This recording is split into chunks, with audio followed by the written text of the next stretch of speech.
Platform में अपना art work प्रदर्शित करने का मौका मिला और मैं बहुत खुश हूँ कि सर ने मेरा अतिथित्व स्वीकार किया। और मुंबई शहर में आर्ट को काफ़ी अप्रिशिएट किया जाता है, तो इसलिए मैं अपने आर्ट लेके यहाँ आई। और क्या आशीर्वाद मिला है इन सभी से? अभी आपने एक उनको एक दौरा करवाया, आपकी पेंटिंग्स दिखाई, क्या कहना है इन सभी सर का? सीनियर है तो मैं वही सर से जो भी उनका अनुभव है कि ये क्या और मैं इम्प्रूव कर सकती हूँ, कैसे आप डेवलप कर सकती हूँ, ये सारा मैंने उनसे सलाह लिया। सर क्या कुछ कहना चाहेंगे आप मैम की ये ज़ूरत टाइप पेंटिंग छत्तीसगढ़ से बिलोंग करती है, कैसी लगी आपको? क्या अनुभव है आपका? मैं सर्वप्रथम नंदिनी जी का स्वागत करता हूँ और अभिनंदन करता हूँ, क्योंकि ये जो काम जो है यहाँ नेहरू सेंटर में जो उन्होंने लगाया है, जिसको उन्होंने कहा है कि सिंपनी ऑफ लाइफ, इसका हमारे जीवन में बहुत सारे धाराएं रहती है, बहुत सारे एस्पेक्ट रहते हैं। उसी प्रकार से उन्होंने जो ये यहाँ पे प्रदर्शनी लगाई है, यहाँ पे मुझे तो दो बहुत सारे चीज़ लगती है। एक तो है कि भक्ति मार्ग के लिए उन्होंने जो पेंटिंग किया है, जिसमें भक्तगण भी है, देवलोक भी है, और वो उन्होंने जिस प्रकार से कैनवास में उतारे हैं, तो ऐसा लगता है कि उनके ऊपर कहीं ना कहीं छत्तीसगढ़ में जिस प्रकार से सालों साल पारंपरिक पद्धति से काम होता है, उस काम की कहीं ना कहीं छवि उनके काम में मुझे दिखाई देती है। और वो मुझे बहुत अच्छी लगी कि एक परंपरा आगे चल रही है। उसी के साथ साथ उन्होंने जो कंटेम्प्रेरी लाइफ है, जो आज का जीवन है, उस जीवन में लोग किस प्रकार से जीते हैं, किस प्रकार से साथ मिलते हैं, किस प्रकार से आनंद व्यक्त करते हैं, सेलिब्रेट करते हैं, उसका भी दर्शन उनकी पेंटिंग में हुआ है। मुझे लगता है कि बहुत अच्छी शुरुआत है और मैं नेहरू सेंटर का भी बहुत आभारी हूँ और अभिनंदन करता हूँ कि उन्होंने अलग प्रदेश से आने वाले आर्टिस्ट को भी यहाँ मुंबई में अपने काम प्रदर्शित करने के लिए जगह दी। ये बहुत बड़ी चीज़ है, क्योंकि आज ऐसा है कि भारत के हर कोने में अपने अपने प्रकार से लोग, अपने अपने तरीके से लोग व्यक्त होते हैं, पेंटिंग्स करते हैं, लेकिन उनको पेंटिंग दिखाने के लिए प्लेटफॉर्म नहीं मिलता।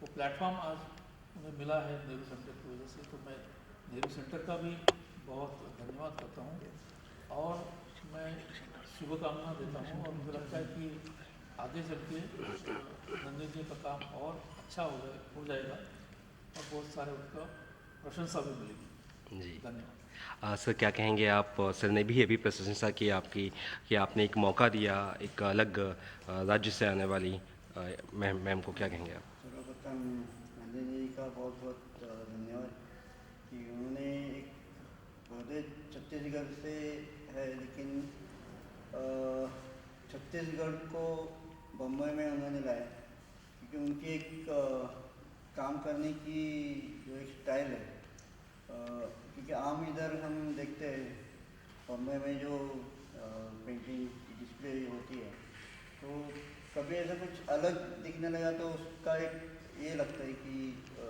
उस प्रदेश का हाँ, एक हाँ। अपनापन इसमें है। तो उनकी एक स्टाइल ही अलग है, प्लस उन्होंने कुछ एब्स्ट्रैक्ट करके एक एक्सपेरिमेंटेशन भी किया है। एक स्टाइल पे वो नहीं रुके, ये करते करते उन्होंने एक अपने को थोड़ा सा अलग रूप में भी ढलने का ये किया है। एब्स्ट्रैक्ट में भी वो काम कर रहे हैं, तो उनके एक्सपेरिमेंटेशन और बाकी सब काम के लिए उनको बहुत बहुत शुभकामनाएं। आगे जाके ऐसे शो इधर भी और भी करें, नया डेवलपमेंट लेके वो नया काम प्रेजेंट करें। Thank you. मैम आप पेंटिंग बारे में आपके बताएं, किस तरह आपकी पेंटिंग, किस तरह की, कौन से एंगल से आपने क्या एंगल बना के, क्या थॉट आपने बना के की वगैरह?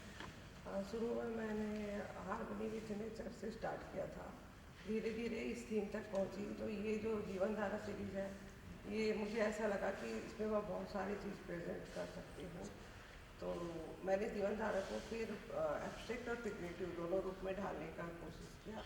2011 से इसी सीरीज़ में मैं काम कर रही हूँ धीरे धीरे बनाते बनाते फिर मुझे भक्ति सीरीज में भी काम करने का मन किया कि भक्ति भी एक जीवन धारा का ही एक पार्ट है। जी। तो ये 2 सीरीज में मैं काम कर रही हूँ। उसमें जो एंगल दिखा भक्ति सीरीज में, जैसे कि अभी कुछ फैमिली दिखाइए, कुछ इसमें अलग से दिखाइए, कुछ गणपति हो तो समझ में आता है। तो बेसिकली इसमें भक्त और भगवान और भक्ति दिखा रही है। तो जब भक्ति दिखा रहे हैं तो हम भगवान में गणपति भी यूज कर सकते हैं, राधा कृष्ण भी कर सकते हैं, शिव भी कर सकते हैं, और ये कामधेनु है, होलिका है हमारी। कुछ आपका एब्स्ट्रैक्ट भी काम है, उसका कुछ एंगल से बताएंगे एब्स्ट्रैक्ट के बारे में? एब्स्ट्रैक्ट जो है वो जीवन धारा का ही पार्ट है।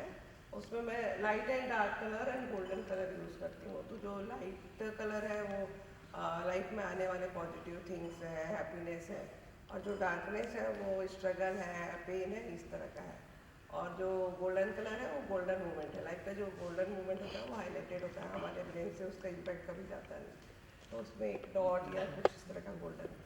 नेहरू सेंटर में आपका पहला शो हो रहा है कि इतना बड़े अच्छे से सब लोग, सब सर भी आ गए अच्छे से, आपको कैसा लग रहा है, फील कैसा हो रहा है? बहुत खुश हूँ मैं, और मतलब ये मेरे यात्रा का बहुत ही टर्निंग पॉइंट जैसा मुझे लग रहा है। लास्टली क्या कहेंगे दर्शकों के लिए, कब से कब तक ये आपका शो नेहरू सेंटर में है, अगर उस बारे में बता सके? हाँ जी, ये 6 मई से 12 मई तक के है, और इसका 11 to 7 टाइम है।